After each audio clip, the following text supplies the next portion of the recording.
당신 서울대 나왔다면서요? 그럼 이 졸업증명서는 뭡니까? 손이 떨렸습니다. 제 앞에 놓인 서류엔 학력 조회 불가라는 빨간 글씨가 선명했습니다. 결혼 15년 만에 알게 된 진실. 제 남편은 명문대는커녕 고졸이었습니다. 저는 올해 58세, 두 딸을 둔 평범한 가정주부입니다. 아니, 평범했다고 생각했습니다. 남편을 만나기 전까진 말입니다. 1997년 저는 친구 소개로 그 사람을 만났습니다. 첫인상부터 달랐어요. 단정한 양복에 금태 안경을 쓴 모습이 영락없는 엘리트였죠. 명함엔 경영 컨설턴트라고 적혀 있었고 서울대 경영학과에 미국 MBA까지 마쳤다고 했습니다. 저희 회사 임원들도 제 조언을 많이 구합니다. 하버드 MBA 시절 교수님들이 제 논문을 극찬하셨죠. 만날 때마다 화려한 경력담이 쏟아졌습니다. 저 같은 평범한 여자에겐 너무나 먼 세계 이야기였어요. 부모님도 좋아하셨습니다. 딸이 좋은 사람 만났다며 결혼을 서두르셨죠. 결혼식은 호텔에서 성대하게 치렀습니다. 하객도 300명이 넘었어요. 남편 쪽 하객들은 모두 양복을 빼입은 사업가들이었습니다. 저는 그날 정말 행복했습니다. 신혼은 달콤했습니다. 강남 아파트에서 시작한 우리의 생활. 남편은 매일 늦게까지 일했고 저는 좋은 아내가 되려고 노력했습니다. 여보, 오늘 대기업 회장님 만나고 왔어. 100억짜리 프로젝트야. 곧 우리 회사도 상장할 거야. 그럼 당신한테 명품백 사줄게. 그의 말을 의심할 이유가 없었습니다. 실제로 돈도 잘 벌었으니까요. 매달 통장에 수천만 원씩 들어왔습니다. 그러나 거짓말은 영원할 수 없었습니다. 결혼 5년 차, 첫째 딸이 초등학교에 입학하던 해였습니다. 여보, 큰 사업 기회가 왔어. 중국 쪽 프로젝트인데 300억은 만질 수 있어. 남편은 흥분해서 말했습니다. 근데 초기 투자금이 좀 필요해. 우리 집 담보대출 좀 받을까? 망설였지만 결국 동의했습니다. 3억 원을 대출받았어요. 남편을 믿었으니까요. 그게 시작이었습니다. 6개월 후 또 돈이 필요하다고 했습니다. 이번엔 5억. 부모님께 손을 벌렸습니다. 노후 자금이었지만 아버지는 사위를 믿고 주셨어요. 1년 후 10억이 더 필요하다고 했습니다. 친척들한테까지 돈을 빌렸습니다. 조금만 기다려. 이번 프로젝트만 성공하면 100배로 돌려줄 수 있어. 저는 기다렸습니다. 아내의 의무라고 생각했어요. 그리고 2010년 모든 게 무너졌습니다. 집 앞에 검은 양복을 입은 남자들이 찾아왔습니다. 사채업자입니다. 남편분 어디 계십니까? 그날 알았습니다. 남편이 사채까지 썼다는 걸. 그것도 20억이나. 더 충격적인 건 그 다음이었습니다. 채권자들이 남편 회사를 조사했는데 실체가 없었던 겁니다. 직원도 없고 사무실도 월세 체납으로 쫓겨났고 그 많던 프로젝트는 하나도 진행된 게 없었어요. 당신 도대체 뭐 했던 거예요? 그 많은 돈은 어디 갔어요? 남편은 고개를 숙인 채 아무 말도 하지 못했습니다. 더 찾아봤습니다. 미친 듯이 찾아봤어요. 서울대 동문회에 전화했습니다. 그런 사람 없습니다. 하버드 MBA 졸업생 명단을 확인했습니다. 이름이 없었어요. 학력 조회를 해봤습니다. 고등학교 졸업이 최종 학력이었습니다. 당신, 나한테 거짓말한 거예요? 15년 동안. 그날 밤 남편은 무릎을 꿇었습니다. 미안해. 미안해. 그것만 반복했어요. 저는 미쳐버릴 것 같았습니다. 15년간 사랑했던 남자가 허상이었다는 게 믿기지 않았어요. 처음 만날 때부터 거짓말이었어요? 사랑도 거짓이었어요? 아니야. 당신을 사랑한 건 진심이었어. 그럼 왜 그렇게 살았어요? 남편은 머리를 바닥에 찌우며 울었습니다. 가난한 집에서 태어나 배우지 못했어. 그게 너무 창피했어. 당신같이 좋은 사람을 만날 자격이 없다고 생각했어. 그래서 진실은 더 비참했습니다. 남편은 실제로 시골 농부의 아들이었습니다. 고등학교를 겨우 졸업하고 서울로 올라와 공사판에서 막노동을 했대요.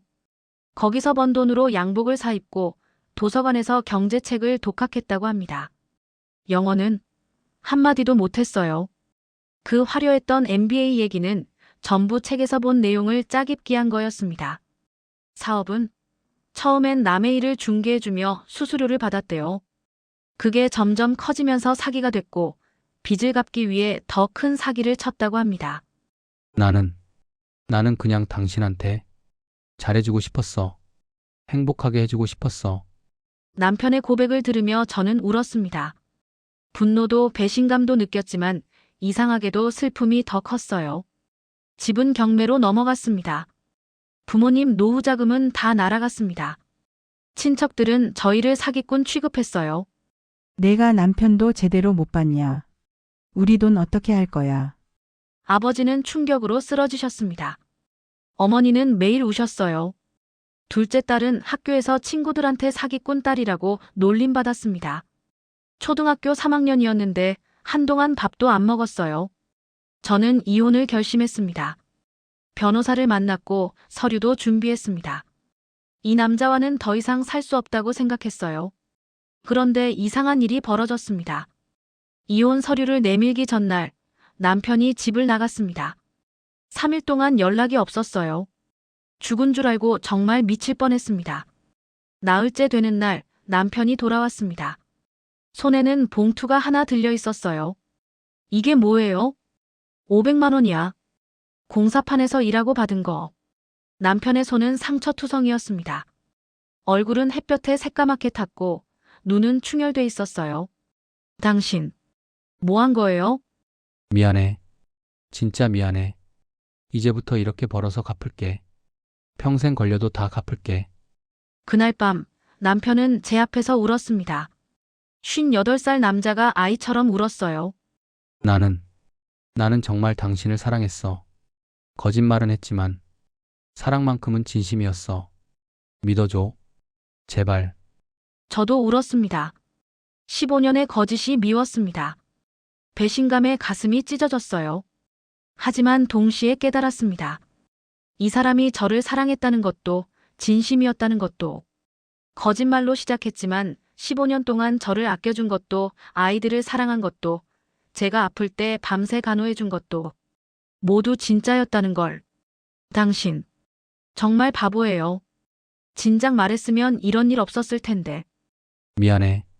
정말 미안해. 그날 밤 저는 이혼 서류를 찢었습니다. 그 후 7년이 흘렀습니다. 쉽지 않았습니다. 정말 쉽지 않았어요. 남편은 낮엔 공사판에서 밤엔 경비 일을 했습니다. 저도 식당에서 일했어요. 빚은 아직 다 못 갚았습니다. 하지만 조금씩 갚아가고 있어요. 아버지가 2년 전에 돌아가셨습니다. 마지막까지 사위를 용서하지 못하셨어요. 그게 제일 가슴 아픕니다. 어머니는 이제 조금 마음을 푸셨습니다. 내가 행복하면 됐다고 하세요. 첫째는 대학 졸업하고 취직했습니다. 둘째는 대학 2학년이에요. 둘 다 장학금 받으며 열심히 살고 있습니다. 아빠의 거짓말을 알지만 아빠를 사랑합니다. 지난주 남편이 그러더군요. 여보, 미안해. 당신 인생 망쳤지? 공사판에서 돌아온 남편의 얼굴은 주름투성이었습니다. 예전에 금태 안경을 쓴 엘리트는 없었어요. 하지만 저는 대답했습니다. 아니요. 당신이 제 인생을 만들어줬어요. 진심이었습니다. 거짓으로 시작했지만 진심으로 이어졌습니다. 화려한 학벌도 돈도 없지만 우리에겐 서로가 있습니다. 매일 새벽 5시에 일어나 함께 커피를 마십니다. 주말엔 손잡고 공원을 걷습니다. 밤엔 함께 TV를 봅니다. 행복합니다. 정말로. 요즘 젊은 사람들은 이해 못할 겁니다. 왜 그런 사기꾼하고 살아요? 자존심은 없어요? 다 맞는 말입니다. 하지만 저는 배웠어요. 사랑은 완벽한 조건이 아니라 불완전한 사람을 받아들이는 거라는 걸. 용서는 상대를 위한 게 아니라 나를 위한 거라는 걸. 그리고 진짜 부부는 좋을 때 만들어지는 게 아니라 최악의 순간을 함께 버텨낼 때 만들어진다는 걸. 오늘도 남편은 새벽 5시에 일어났습니다. 다녀올게. 사랑해. 문 앞에서 인사하는 남편의 뒷모습을 봅니다. 구부정한 등, 거친 손, 낡은 작업복. 하지만 그 모습이 예전의 거짓된 엘리트보다 훨씬 아름답습니다. 조심해요. 나도 사랑해요. 창문으로 남편이 멀어지는 걸 봅니다. 거짓으로 시작했지만 진심으로 살아갑니다. 그게 우리 부부의 이야기입니다. 저물어가는 노을이 아름다운 건 그 안에 수많은 이야기를 품고 있기 때문이겠지요. 당신의 남은 삶도 그 노을처럼 찬란하게 빛나길 기도합니다. 마음을 울리는 따뜻한 이야기를 배달하는 린율이었습니다. 당신의 소중한 구독과 좋아요는 더 좋은 이야기를 만드는 큰 힘이 됩니다. 시청해 주셔서 진심으로 고맙습니다.